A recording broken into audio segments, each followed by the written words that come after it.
Mysuru express ವೇಯಲ್ಲಿ ಭೀಕರ ಅಪಘಾತ ಸಂಭವಿಸಿರೋದ್ರ ಒಂದು ಅಪ್ಡೇಟ್ಸ್ ಮಾಹಿತಿ ನಿಮಗೆ ಕೊಡ್ತಾ ಹೋಗ್ತಾ ಇದೀವಿ. ಬೆಳ್ಳಂಬೆಳಗ್ಗೆ ಡಿವೈಡರ್ಗೆ ಡಿಕ್ಕಿ ಹೊಡೆದಿದೆ ಬಸ್.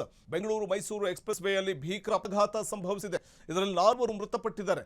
ಕೇರಳದಿಂದ ಬೆಂಗಳೂರಿಗೆ ಬರ್ತಾ ಇದ್ದಂತ ಖಾಸಗಿ ಬಸ್ ಅಪಘಾತಕ್ಕೀಡಾಗಿದೆ.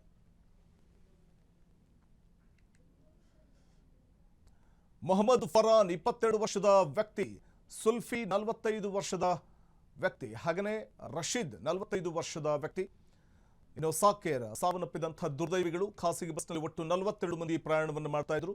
ಚಾಲಕ ನಿದ್ದೆ ಮಂಪರಿನಲ್ಲಿ ಇದ್ದಿದ್ದೇ ಅಪಘಾತಕ್ಕೆ ಕಾರಣ ಅಂತ ಹೇಳಲಾಗ್ತಾ ಇದೆ. ಭೀಕರ ಅಪಘಾತದಲ್ಲಿ ಬಸ್ ನುಜ್ಜುಗುಜ್ಜಾಗಿರುವಂಥದ್ದನ್ನ ಕಾಣಬಹುದಾಗಿದೆ.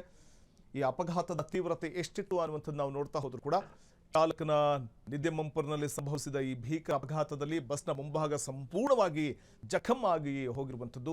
ಸಂಪೂರ್ಣವಾಗಿ ಮುಂಬದಿಯ ಒಂದು ಆ ಡ್ರೈವರ್ ಸೀಟ್ ವರೆಗೂ ಕೂಡ ಜಖಂ ಆಗಿರುವಂಥದ್ದು ನಾವು ದೃಶ್ಯದಲ್ಲಿ ಗಮನಿಸಬಹುದಾಗಿದೆ. ಇದರ ಪರಿಣಾಮ ಈ ಭೀಕರ ಅಪಘಾತದಲ್ಲಿ 4 ಮಂದಿ ಸಾವನ್ನಪ್ಪಿದ್ದು, ಒಟ್ಟು 42 ಮಂದಿ ಪ್ರಯಾಣವನ್ನು ಮಾಡ್ತಾ ಇದ್ರು ಬಸ್ನಲ್ಲಿ ಅನ್ನುವಂಥ ಮಾಹಿತಿ ಲಭ್ಯವಾಗ್ತಾ ಇದ್ದು, ಹಲವರು ಗಂಭೀರವಾಗಿ ಗಾಯಗೊಂಡಿದ್ದಾರೆ.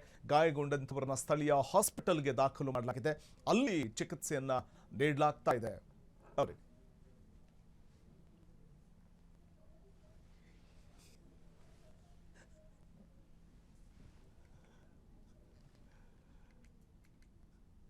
ಬೆಂಗಳೂರು ಮೈಸೂರು ಎಕ್ಸ್‌ಪ್ರೆಸ್ ವೇಯಲ್ಲಿ ಭೀಕರ ಅಪಘಾತ ಸಂಭವಿಸಿದೆ. ಬೆಳ್ಳಂಬೆಳಗ್ಗೆ ಡಿವೈಡರ್ಗೆ ಬಸ್ ಡಿಕ್ಕಿ ಹೊಡೆದಿದೆ. 4 ಮೃತಪಟ್ಟಿದ್ದಾರೆ. ಕೇರಳದಿಂದ ಬೆಂಗಳೂರಿಗೆ ಬರ್ತಾ ಇದ್ದಂತಹ ಖಾಸಗಿ ಬಸ್ ಇದು. 4 ಸಾವನ್ನಪ್ಪಿದ್ದು, 42 ಮಂದಿ ಪ್ರಯಾಣ ಮಾಡ್ತಾ ಇದ್ದಂತಹ ಬಸ್. ಅಪಘಾತದ ಭೀಕರತೆಯನ್ನ ಸಾಕ್ಷೀಕರಿಸುವಂತಿದೆ ಈ ಒಂದು ಫೋಟೋ. ಈ ಫೋಟೋದಲ್ಲಿ ನಾವು ಗಮನಿಸ್ತಾ ಹೋದ್ರೆ ಖಾಸಗಿ ಬಸ್ನ ಮುಂಭಾಗ ಸಂಪೂರ್ಣ ಧ್ವಂಸವಾಗಿದೆ, ಸಂಪೂರ್ಣ ಜಖಂ ಆಗಿರುವಂಥದ್ದನ್ನ ಕಾಣಬಹುದು. ಆ ವೈಪರ್ ಎಲ್ಲ ಕಿತ್ತು ಬಂದಿದೆ. ಅಂದ್ರೆ ಅಪಘಾತದ ತೀವ್ರತೆ ಎಷ್ಟಿತ್ತು ಅನ್ನುವಂಥದ್ದನ್ನ ಸಾರಿ ಹೇಳ್ತಾ ಇದೆ. ಬಹುಶಃ ಚಾಲಕನ ಅತಿವೇಗದ ಚಾಲನೆ ಮತ್ತು ಚಾಲಕ ನಿದ್ದೆ ಮಂಪರಲ್ಲಿದ್ದರೆ ಈ ಒಂದು ದುರಂತಕ್ಕೆ ಕಾರಣ ಅಂತ ಹೇಳಲಾಗ್ತಿದೆ. ಸಾಮಾನ್ಯವಾಗಿ ಬೆಳಗಿನ ಜಾವದಲ್ಲಿ ಅಂತಂದಾಗ ಸಹಜವಾಗಿಯೇ ಚಾಲಕರು ಬಹಳ ಎಚ್ಚರಿಕೆಯಿಂದ ಗಾಡಿಯನ್ನ ಓಡಿಸಬೇಕಾಗತ್ತೆ. ನಿದ್ದೆಯ ಬಂಪರು ಆವರಿಸುವಂಥದ್ದೇ ಆ ಸಂದರ್ಭದಲ್ಲಿ, ಆ ಸಮಯದಲ್ಲಿ.